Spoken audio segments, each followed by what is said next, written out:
Es en realidad una gran bendición dada de Dios a nosotros, el poder sentarnos domingo a domingo a escuchar la palabra bendita del Señor.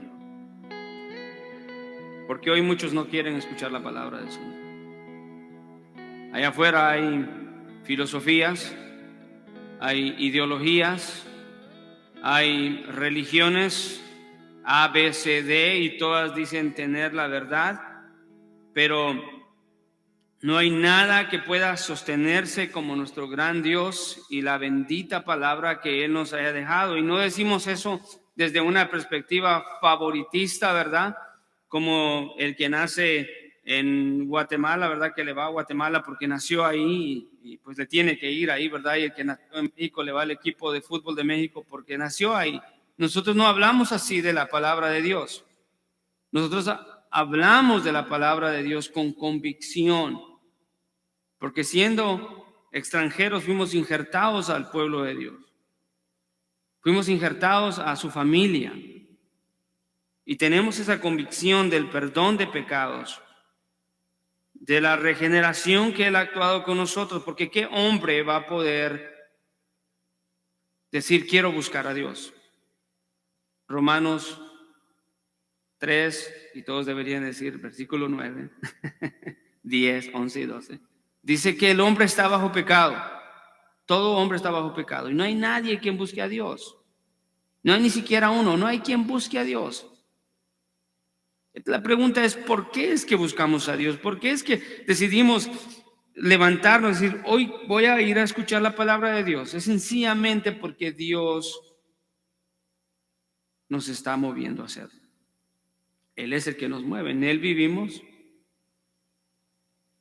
¿verdad? En Él moramos, en Él somos sostenidos en Él. Así que nosotros tenemos mucho que agradecerle a Dios por el hecho de responder a su palabra. Hermanos, quiero que abran la Biblia en Mateo 12, versículo 15 al versículo 21. Y el tema de hoy es el Mesías amado, bondadoso y misericordioso. El Mesías amado, bondadoso y misericordioso. Y vamos a dar lectura a la palabra del Señor.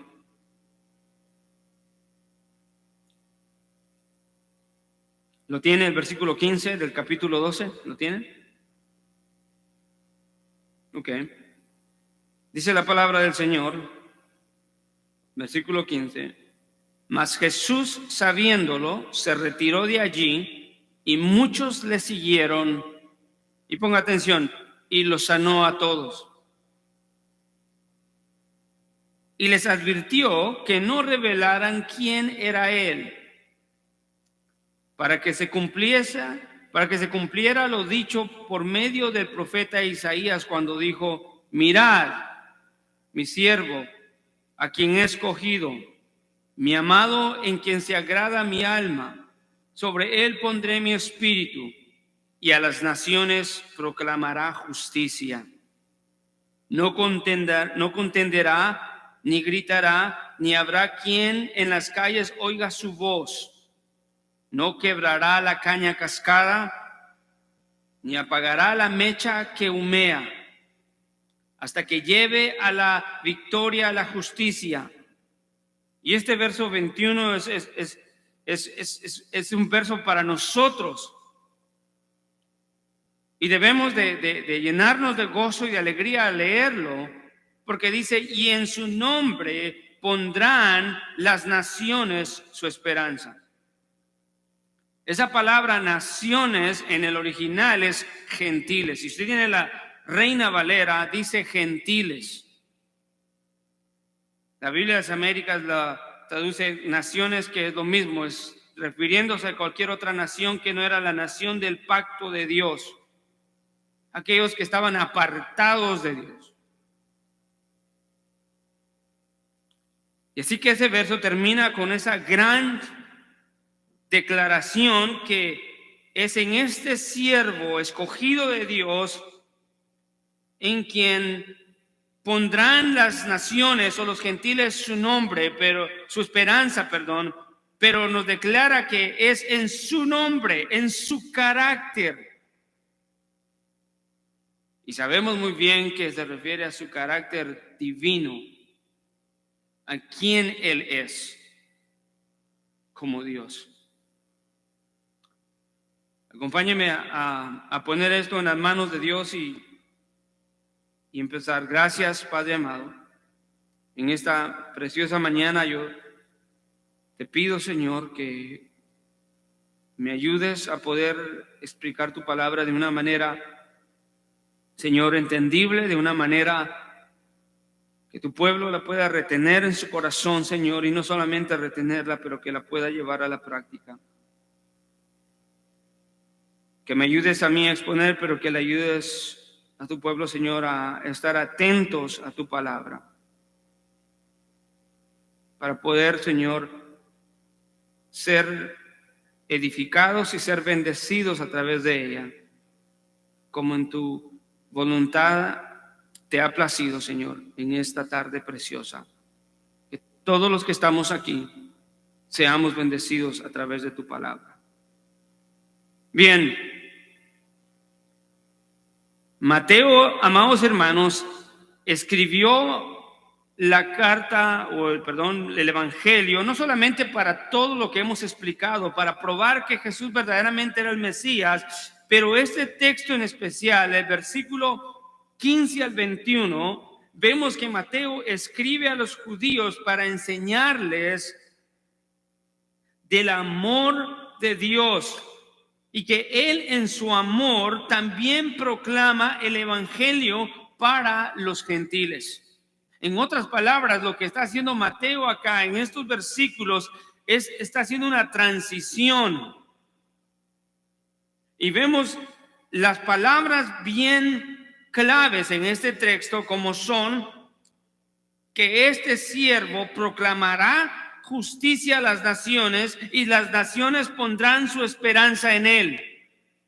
Hay un cambio de la proclamación del evangelio a las ovejas perdidas de Israel, pero por la dureza de su corazón ahora Jesucristo se está tornando a los gentiles, y así es como termina el evangelio de Mateo, con la comisión y la proclamación del evangelio al mundo entero, porque el evangelio en el corazón de Dios nunca fue solamente para los judíos.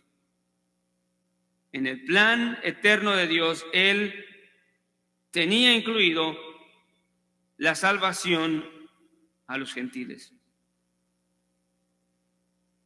Y entonces Mateo escribe para enseñarles a los judíos que Dios en su amor también proclama el evangelio para salvar a los gentiles.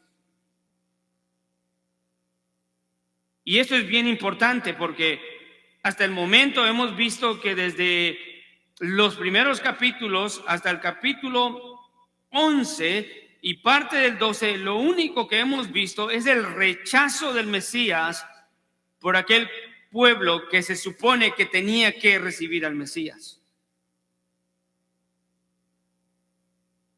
Y la fe muchas veces la encontramos en los lugares más inesperados. Empezando con los magos que vinieron de un lugar lejano, del oriente.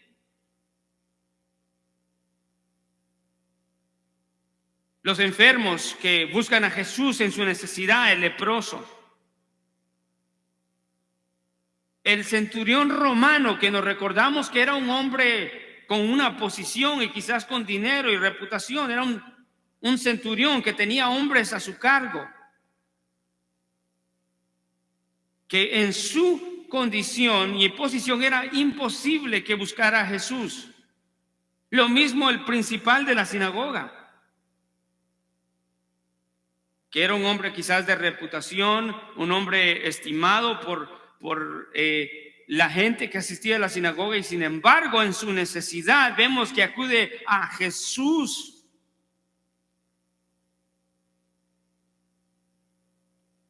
Pero aquellos que se supone que eran maestros de la ley, los fariseos, los escribas, los sacerdotes, lo que equivale hoy a nuestros teólogos, pastores, diáconos y servidores en la iglesia, se supone que ellos deberían de entender a Jesús porque tienen su palabra, pero el pecado y la autosuficiencia y la virtuosidad religiosa los ha llevado a rechazar aquello mismo que dicen proclamar. Y esa es una de las más grandes contradicciones del ser humano.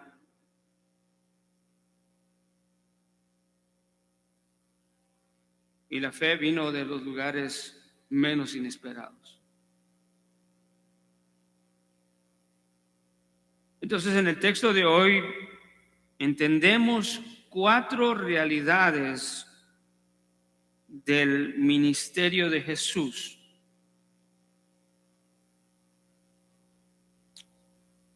Número 1, Jesús es el siervo paciente. Número 2, Jesús es el siervo amado. Y número 3, Jesús es el siervo misericordioso.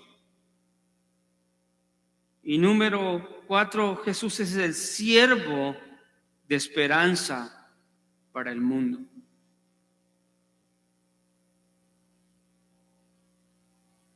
Empezamos viendo que Jesús en el versículo 15 dice que sabiéndolo, mas Jesús sabiéndolo, se retiró de ahí y muchos siguieron y lo sanó. Eso está en conexión a lo que predicamos la última vez, en aquella circunstancia donde Jesús entra a la sinagoga o entra a la iglesia de ellos, ¿verdad? Entra al lugar de adoración de ellos. Y él quería ir a proclamar la verdad, pero los líderes, los fariseos y los escribas, al verlo entrar en la sinagoga, dicen: ahora es cuando vamos a cachar a este hombre. Y vamos a tenderle una trampa para poderlo matar. Y es donde le hacen aquella pregunta: oye, Señor, ¿es lícito sanar en el día de reposo? Y Jesús le responde con la sabiduría que solamente el Hijo de Dios puede hacer, y le responde de una manera, parafraseando lo que yo mismo dije la semana antepasada: deténganse, fariseos, ustedes mismos en su ley han provisto que si un animal se cae en un hoyo en el día de reposo, es bueno sacarlo. ¿Cuánto no más sanar a un hombre? Porque un hombre vale más que un animal delante de los ojos de Dios. Y Jesús le dice esas palabras: pues cuánto más vale un hombre que una oveja. Y le dice: por lo tanto es lícito hacer el bien. Y al usar la palabra bien, Jesús no solamente les estaba diciendo es lícito sanar, sino al usar la palabra bien les está diciendo es lícito hacer todo lo bueno en el día de reposo. Jesús ya había dicho que Él es más que el templo. Jesús es el día de reposo y por lo tanto Él puede hacer esto.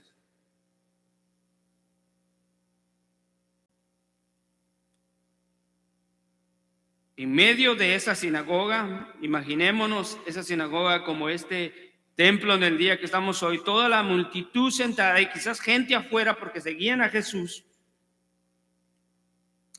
Y Jesús enseñándole a los fariseos que supuestamente debían de ser los maestros, y le dice al hombre: extiende tu mano, y le pidió al hombre que hiciera lo que no podía hacer, y el hombre de la mano paralizada la extiende y es sanado completamente. Y la Biblia dice claramente que la mano le quedó sana como la otra.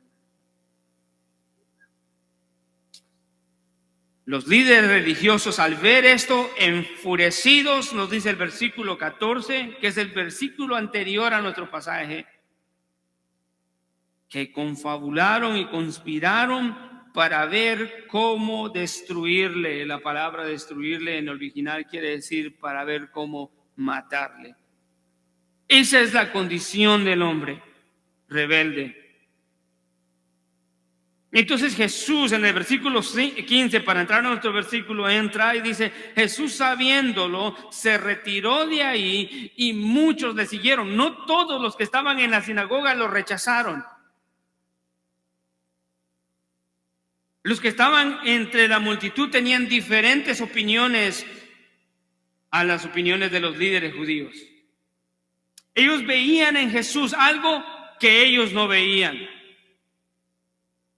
o no querían ver. Porque quedamos que Jesús hizo milagros en su misericordia, no para desplegar y decir: vean qué poderoso soy. Él hizo los milagros y las señales como evidencias mesiánicas para señalar que Él era verdaderamente el Mesías prometido, la esperanza del mundo. Como Mateo 1:21 dice: y Él salvará a su pueblo de sus pecados. Él era el verdadero Salvador del mundo, el que verdaderamente perdona pecados y restablece la relación de enemigos con Dios a ser no solamente amigos, pero hijos de Dios. Él es el verdadero. Y esos milagros apuntaban a eso, y los judíos, los líderes, no quisieron verlo, pero no todos. No toda la gente pensaba igual que ellos, y la evidencia es que cuando ellos estaban conspirando para matarle, Jesús sale de ahí, se retira precavido, pensando en que tenía que llegar a otros lugares y a otros para predicar el evangelio. Se retira de ahí y muchos le siguieron. Esa palabra es poli, es una cantidad, está dando de multitudes, que era común que lo siguieran a Jesús multitudes.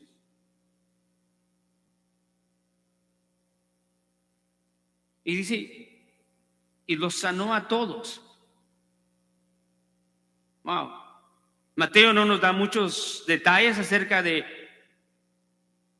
estos muchos, no nos da los detalles, no nos da títulos de ellos, ni nos da nombres de ellos, como nos da los títulos de los fariseos. Pudiéramos decir que estos muchos eran insignificantes, no eran importantes para la sociedad, no eran conocidos, no tenían títulos ni posiciones, no eran sacerdotes, fariseos, escribas. Y Mateo es intencional de decir: muchos lo siguieron y lo sanó. No nos da nombres ni títulos, pero lo que sí nos dice es lo que hicieron y lo que Jesús hizo con ellos.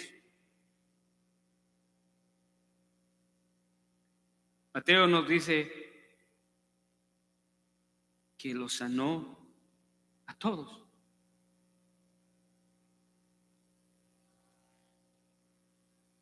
Aunque Mateo no nos dice cuáles eran las enfermedades de estos, hemos visto las enfermedades que agobiaban a los seres humanos en estos entonces: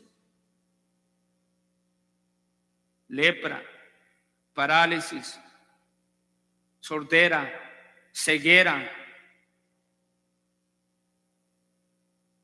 Hombres y mujeres con espíritus inmundos. Lo interesante acá es que dice: muchos lo siguieron y lo sanó a todos. Número uno, Jesús en su ministerio se dedicó a sanar para probar su evidencia mesiánica, que era el Hijo de Dios, pero también por compasión al ver la necesidad de los seres humanos. Pero más allá de eso, podemos ver en el texto, amados hermanos, que aquí hay algo clave que no debemos dejar de pasar, Porque los que siguieron a Jesús, de acuerdo al texto, estaban ¿qué? En una grande necesidad. Y la evidencia es que Jesús los sanó a todos, o sea, tenían alguna clase de condición.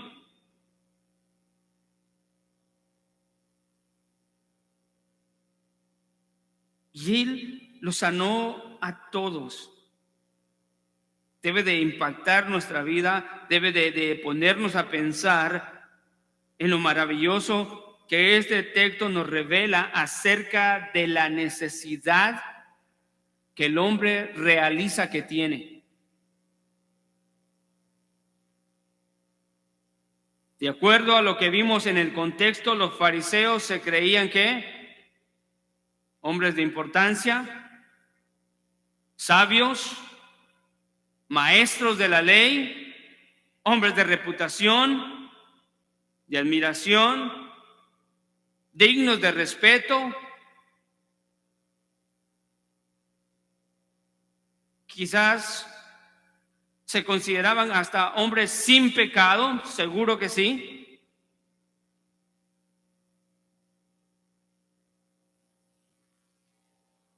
Y esa religiosidad virtuosa de ellos verse como hombres completos y llenos de todo, sin falta de nada, fue su peor enemigo.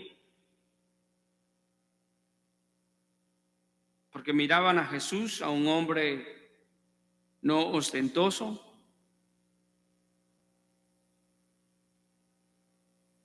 comiendo con publicanos y pecadores, atendiendo a los pobres, y ellos incriminándole a él y a sus discípulos: ¿por qué tu maestro se sienta a la mesa con pecadores y publicanos?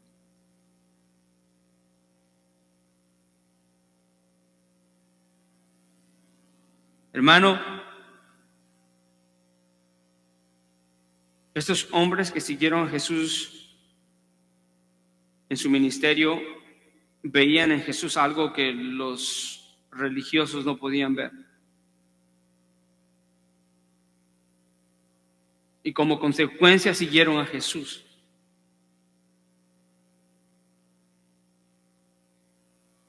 Y Jesús los sanó a todos. No siempre la sanación llevó a la salvación, pero en la mayoría de los textos que hemos visto, en el capítulo 9, en los primeros versículos, en donde le llevan al paralítico y Jesús le dice: ten, hijo, ánimo, tus pecados te son perdonados, levanta tu lecho y anda. Jesús primero le dijo: tus pecados te son perdonados. Aunque Jesús no es indiferente a la necesidad física del ser humano en cuanto a la enfermedad, a Él lo que más le importa es la salvación del alma y el perdón de pecados en esa persona.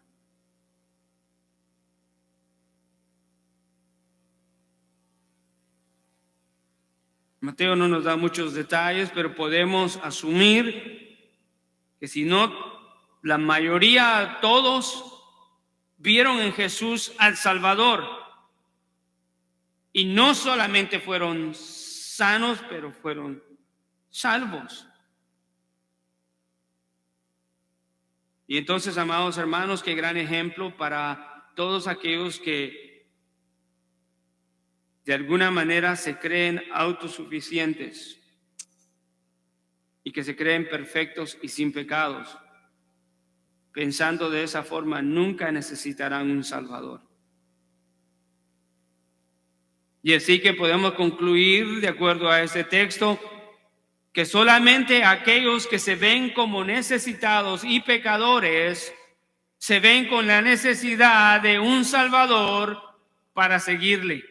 La palabra siguieron aquí describe, amados hermanos, un sentido de acompañamiento. O sea que no solamente le siguieron, sino que fueron a la par con él. Acompañaron a Jesús. Estaban con él. como consecuencia de esa humildad y de ese reconocimiento de su miseria, Dios lo sanó y probablemente salvó a todos, o por lo menos a la mayoría de los que dice acá. Y no sabemos el número. Qué gran misericordia de Dios, ¿no? Y qué gran ejemplo para nosotros. Es muy peligroso creerte autosuficiente y que todo lo puedes y que no necesitas a Cristo. Mire, el negar nuestra condición sin Cristo, dolorosa, perdida y amargada, es una autoaniquilación.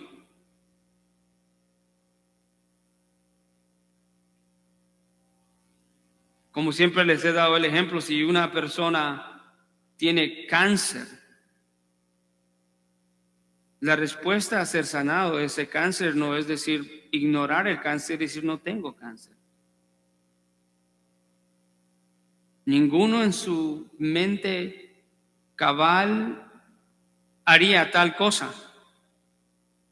Es decir, no tengo cáncer. O sí lo tengo, pero ahí lo dejo. El otro año me lo trato. No, nadie haría esa cosa.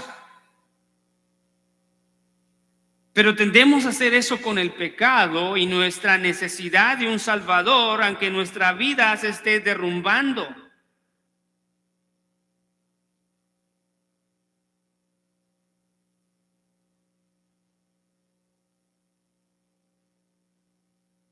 Así que la solución no es negar ni ignorar el cáncer, sino realizar que está ahí y atender a los médicos. En cuanto a la salvación, la solución no es negar nuestra necesidad de un Salvador, sino realizar nuestra miseria para poder acudir a Él.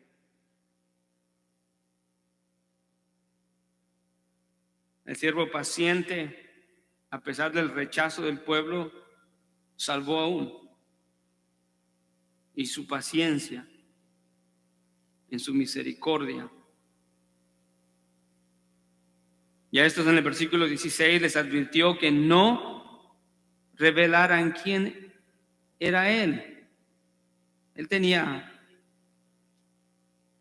el conocimiento. Mateo no nos dice si fue porque los escuchó, no nos dice si alguien le comentó, pero lo que sí sabemos que en la persona de Jesús está la omnisciencia de Dios, porque Él es Dios mismo y de alguna manera, sea la manera que Él sabía, Él actuó y le advirtió. La palabra es un poco severa porque se puede traducir como Él reprendió a que no revelaran quién era Él.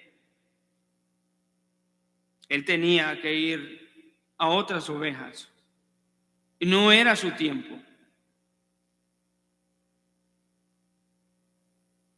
Y creo que en este texto podemos ver la transición de la proclamación del evangelio a las ovejas perdidas de Israel, y ahora la transición, es decir, no digan quién ha hecho esto por ustedes, porque ahora mi enfoque está en la proclamación a los gentiles.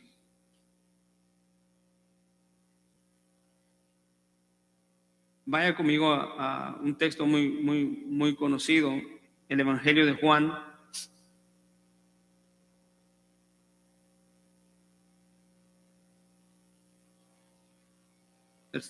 Capítulo 1, versículo 11.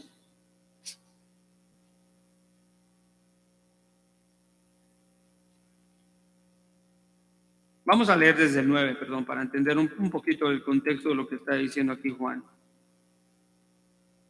Decía, existía la luz verdadera, o sea, Jesús, que al venir al mundo alumbra a todo hombre. En el versículo 10, en el mundo estaba y el mundo fue hecho por medio de él, y el mundo ¿qué? No le conoció. Y aquí está la frase que quiero conectar con nuestro texto, donde dice, a lo suyo vino y los suyos no le recibieron.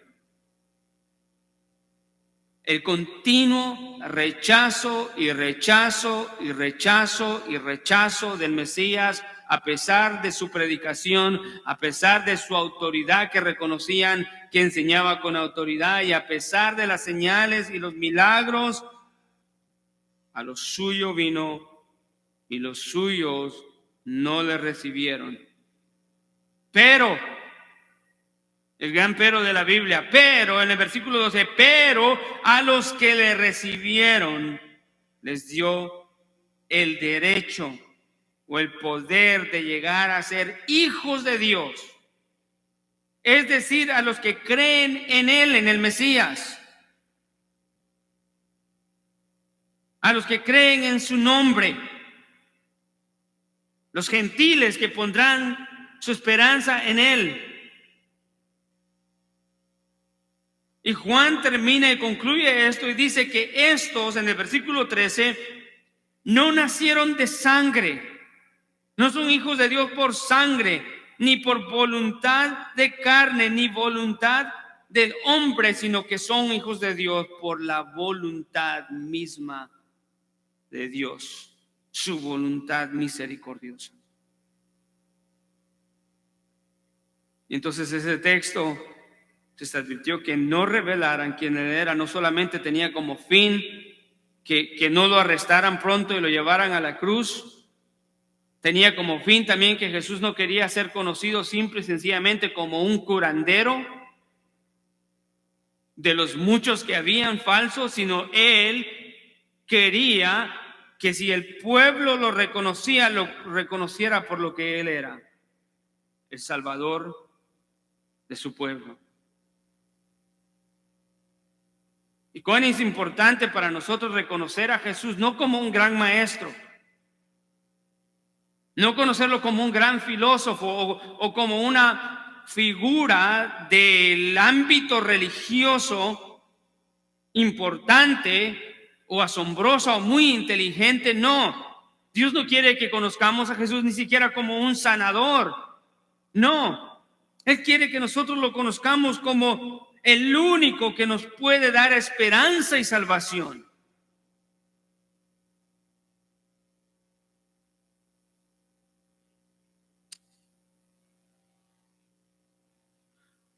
Solamente aquellos que son nacidos de Dios pueden llegar a esa conclusión. Los que son nacidos de la religión falsa, de la tradición, de la costumbre. Hermanos, hoy, así como hay hijos de Dios que nacen a la verdad de Dios por medio de su obra regeneradora a través de su Espíritu Santo y crecemos a través de su palabra, así también hoy hay hijos del error. Hay hijos de la falsa religión. Hay hijos de la idolatría. Hay hijos de ideología, hay hijos de filosofías, hay hijos de el ateísmo, hay hijos de el gnosticismo, hay hijos de todos los ismos.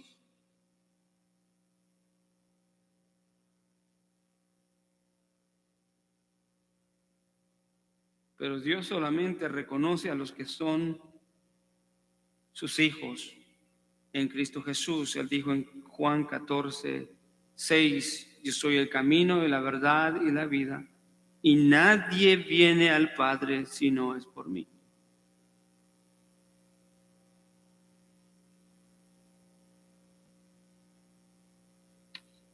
Él advirtió que no revelaran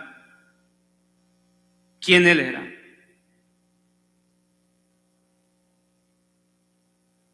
Ahora Él como que se esconde de los judíos por su rebeldía. Y el versículo 17 nos dice que Él se negara a ser revelado por boca de aquellos a quienes Él sanaba, le da un cumplimiento a la profecía en Isaías. Isaías 42, lea el versículo 17. Dice que esto fue para que se cumpliera lo que fue dicho por medio del profeta Isaías cuando dijo: mirad. Esa palabra es una palabra de atención, es una interjección, está llamando la atención de nosotros y tiene una voz fuerte donde dice: mirad mi siervo, a quien he escogido, mi amado, en quien se agrada mi alma. Sobre él pondré mi espíritu. Y a las naciones, proclamará justicia. Esta palabra justicia algunos la traducen como juicio, o si la traducimos como justicia se refiere a la proclamación del evangelio, que creo que encaja más con el contexto. Aunque Dios traerá juicio para todo aquel que ha rechazado la proclamación de la justicia del evangelio. Y alguien podría preguntar: pastor, ¿pero qué es la justicia del evangelio?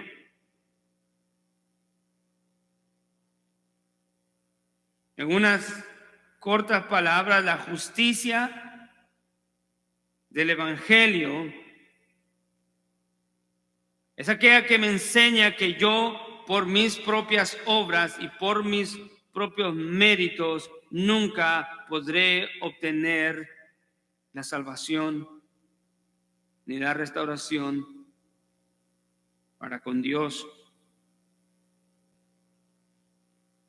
La proclamación de la justicia del evangelio dice y nos enseña que solamente tengo entrada al Padre no por mi justicia, sino por la justicia del Hijo de Dios, quien pagó por mis pecados en la cruz del Calvario.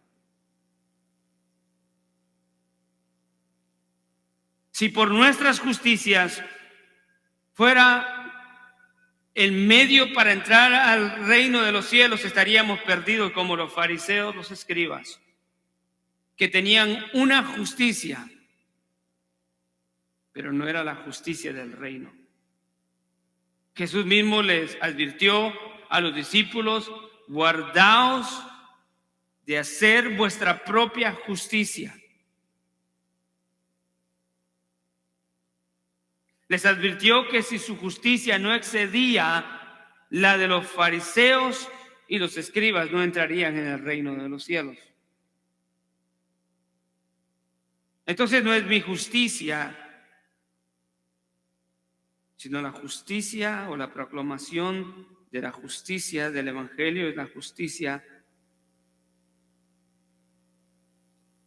en Cristo Jesús.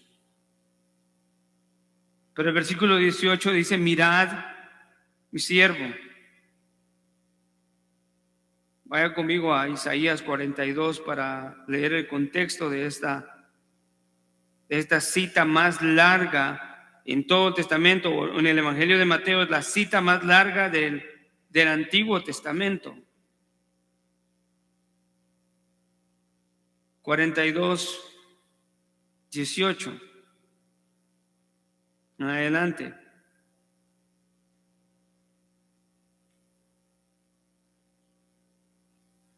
Versículo 21 vamos a leer. ¿Lo tiene? Es Dios a través del profeta Isaías diciendo: sordos oíd, ciegos mirad y ved. ¿Quién es ciego sino mi siervo? Tan sordo como el mensajero a quien envío. ¿Quién es tan ciego como el que está en paz conmigo, tan ciego como el siervo del Señor? Tú has visto muchas cosas, pero no las observarás. Los oídos están abiertos, pero nadie oye. El Señor se complació por causa de su justicia. en hacer la ley grande y gloriosa. Mas este pueblo es un pueblo saqueado y despojado, todos atrapados en cuevas o escondidos en prisiones. Se han convertido en presa sin que nadie los libre, en despojo sin que nadie diga, devuélvelos. Vaya conmigo a Isaías, ahí mismo 42, 1 al 4.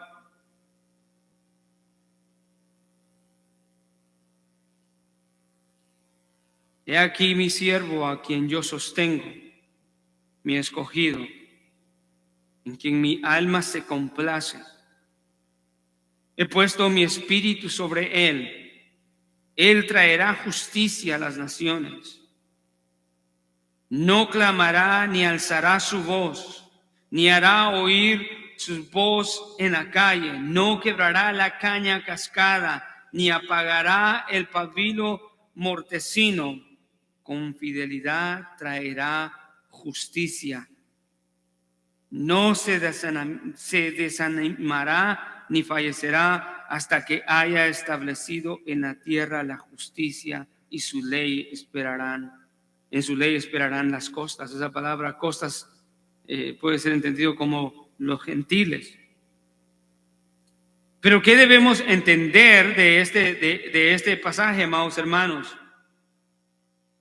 En primer lugar, Mateo está citando esta profecía del Antiguo Testamento y la está conectando directamente a Jesús.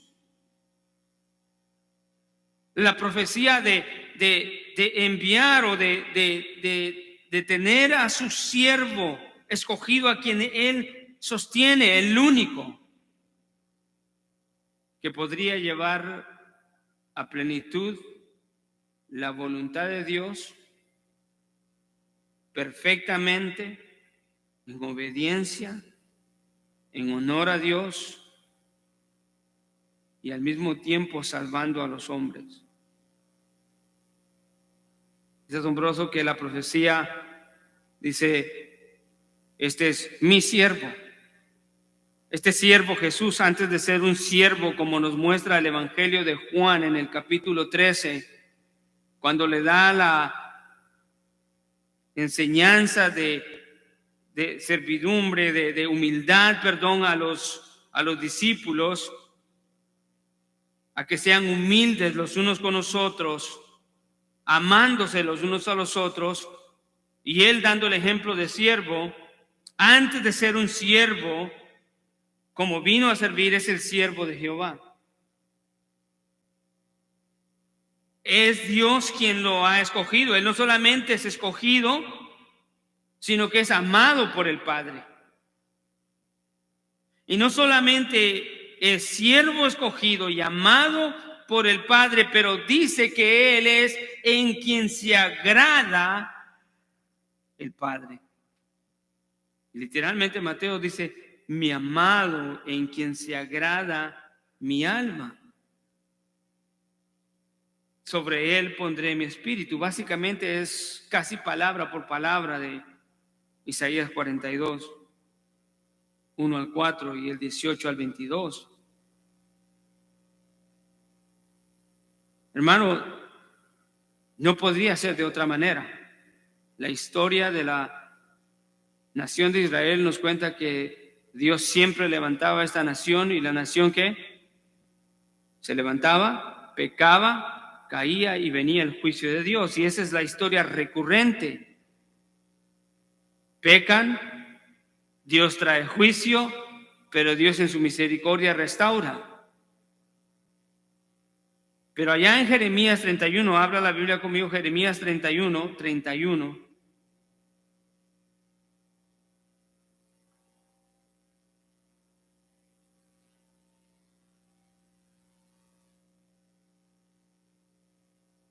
¿Lo tiene?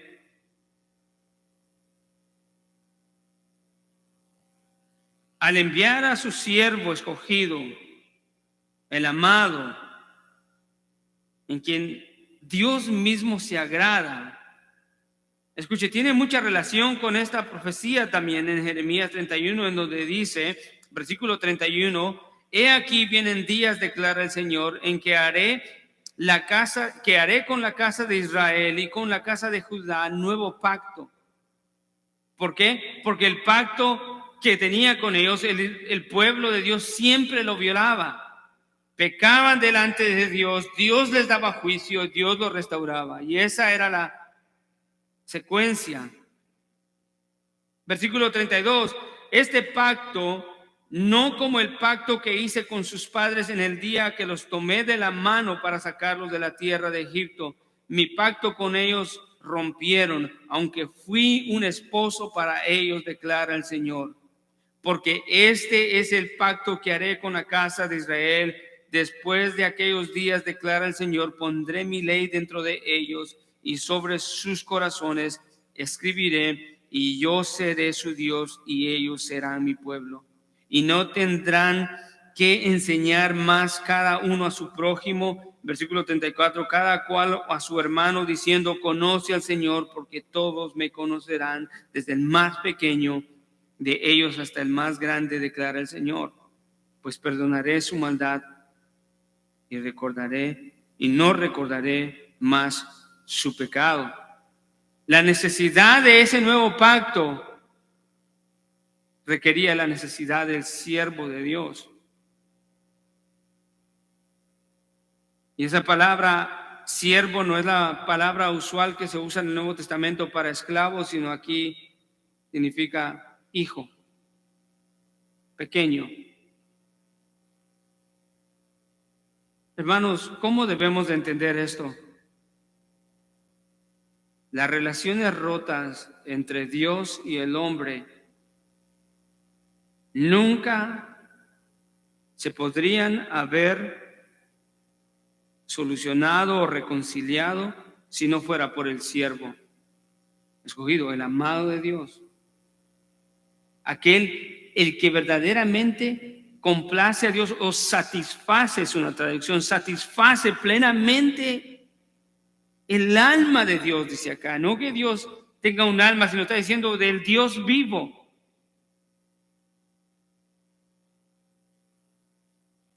Y poniéndonos a pensar en este texto, amados hermanos, cada uno de los cristianos son siervos de Dios si están en el siervo escogido. Son escogidos solamente si están en el escogido. Son amados de Dios si están en el amado. Y de igual manera, solamente pueden agradar a Dios si están en aquel que verdaderamente agrada a Dios y complace a Dios. Es la única manera, amados hermanos. Nadie podrá obtener, no hay otro método, no hay otra opción religiosa de métodos humanos para poder agradar a Dios. Otra manera de decir eso es estar en una buena relación con Dios. ¿Y qué soberbio es el hombre, amados hermanos, en pensar que aquel que agrada a Dios no es suficiente para nuestras necesidades? Aquel que es capaz de satisfacer a Dios completamente, y no lo satisface a Dios porque Dios tenga necesidad de algo, sino lo satisface por ver a su Hijo vivir una vida perfecta delante de Él.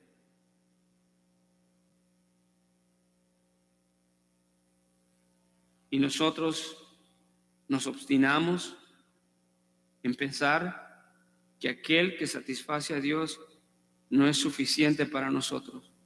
Tan ciego como los fariseos, tan ciego como los sacerdotes, tan ciego como todo religioso que dice, yo no necesito a Dios.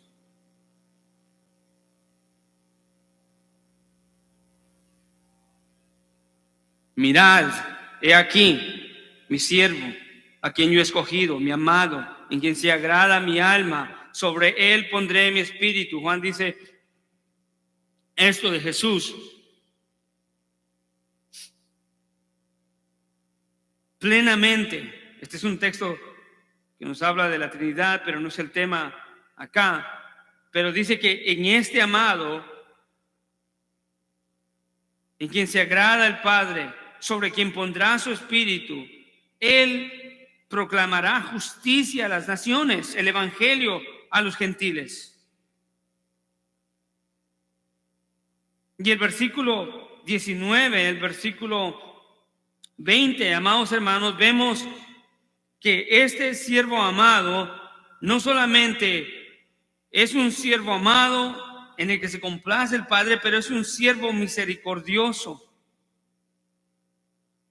Cada una de las palabras que nos da el texto ahí, lea conmigo versículo 19, dice la palabra del Señor que este siervo que proclamará justicia a las naciones no contenderá, ni gritará, ni habrá quien en las calles oiga su voz, del versículo 19. Y eso define exactamente el ministerio de Cristo Jesús. Jesucristo nunca se puso a contender con los judíos. Es más, el texto anterior nos dice que él, sabiendo que lo querían matar, dice, se va de ese lugar. Él no contendía con ellos, ni gritaba, no era conocido por un predicador itinerante gritando como los falsos maestros o los falsos curanderos que movían a las personas al error.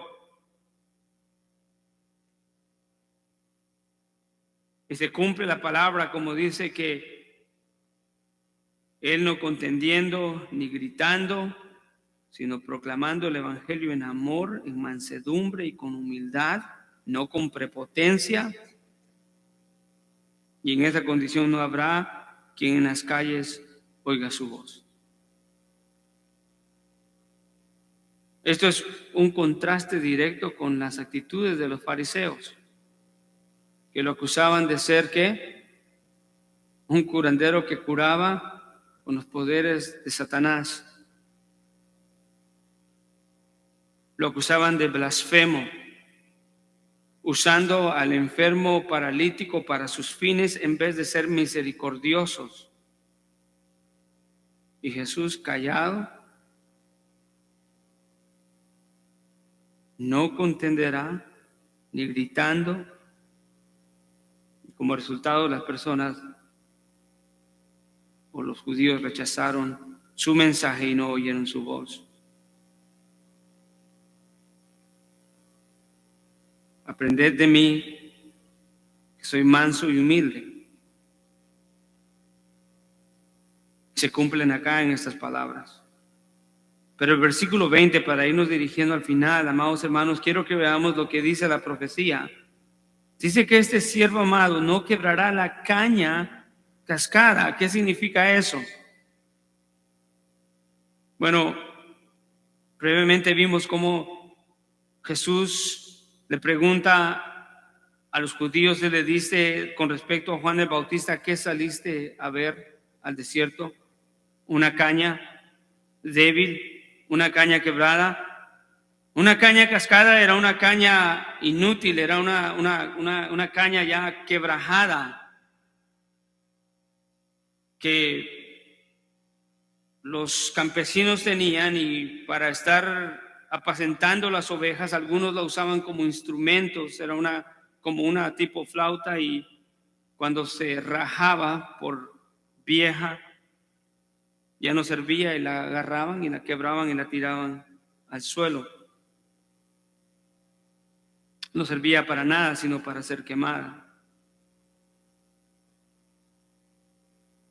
Dice que Jesús, el siervo, no quebrará la caña cascada. Se está refiriendo a aquellos hombres que ya en su humanidad y en su pecado están quebrantados por toda clase de pecado y de la ausencia de Dios en su vida.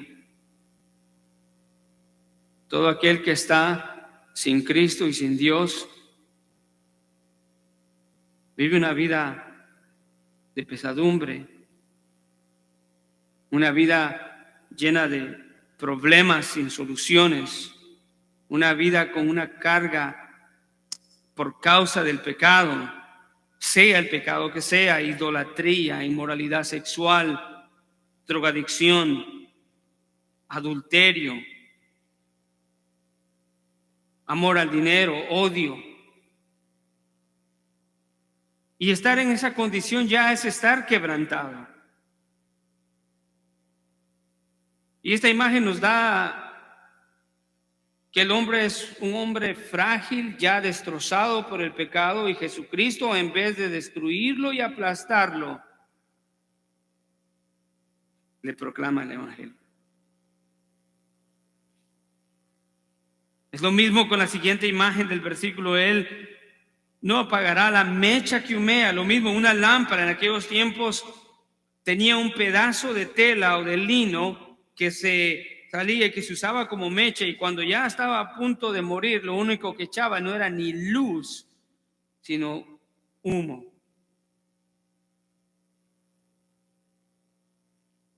Y esto es un contraste también con la falta de misericordia de los religiosos de los tiempos de Jesús y la misericordia abundante del Hijo de Dios, que por muy quebrado que vea al hombre y aún en su rechazo, Él no lo aplasta ni le apaga la mecha, sino podemos decir confiadamente que le enciende la luz con el poder de su evangelio.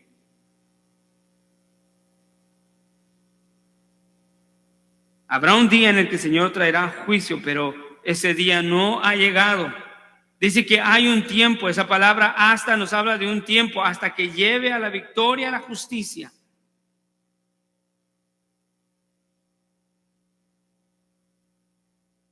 Hasta cuando todos aquellos que tengan que creer vengan y crean y sean salvos.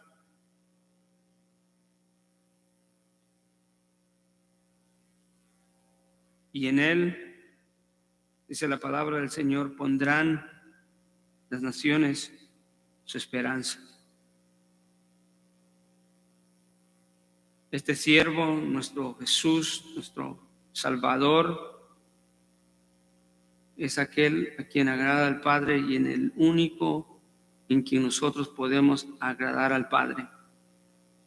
Él no es un soberbio, no es un altanero gritando, forzando a las gentes a creer, sino más bien en su necesidad los ve quebrantados, necesitados, ya con la última energía, quizás la última posibilidad de una chispita de luz, y Él viene, los agarra y los renueva con el poder de su evangelio. Y en su nombre pondrán las naciones su esperanza. Amados hermanos, este texto es un texto que muestra nuestra salvación y el gozo que debemos de tener de la misericordia de nuestro Dios. Dice Pérez mío, Samuel dice, el ejemplo de Jesús sirve de acicate para el creyente, que también fue escogido, no solo para la salvación, sino también para el servicio. El cristiano enseñado por Cristo, con su palabra y ejemplo, entiende que la mayor gloria de lo que realmente da sentido a la vida no es ser importante, sino ser un siervo útil. Un siervo útil.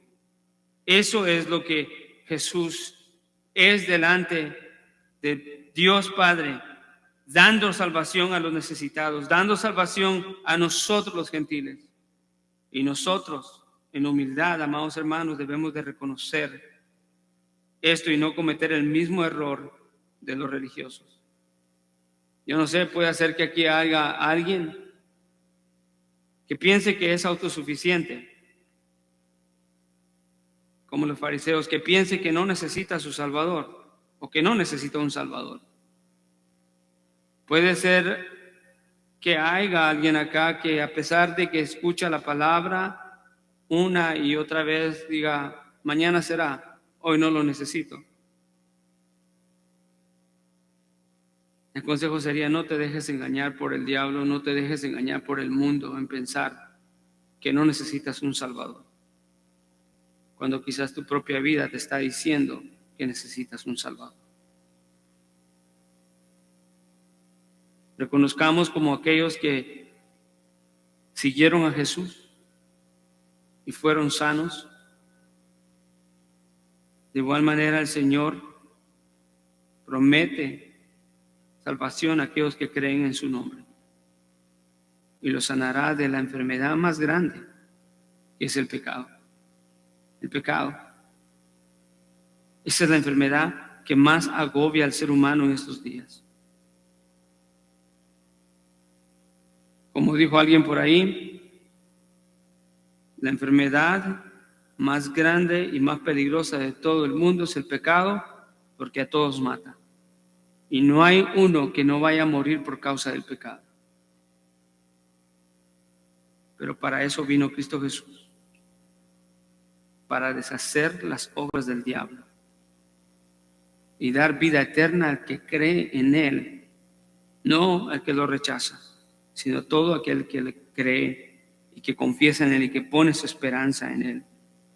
Padre amado, en esta mañana, Señor, te damos gracias por tu palabra bendita y por dejarnos ver, Señor, en tu palabra lo necesitado que el ser humano es delante de ti, pero lo ciego que puede estar.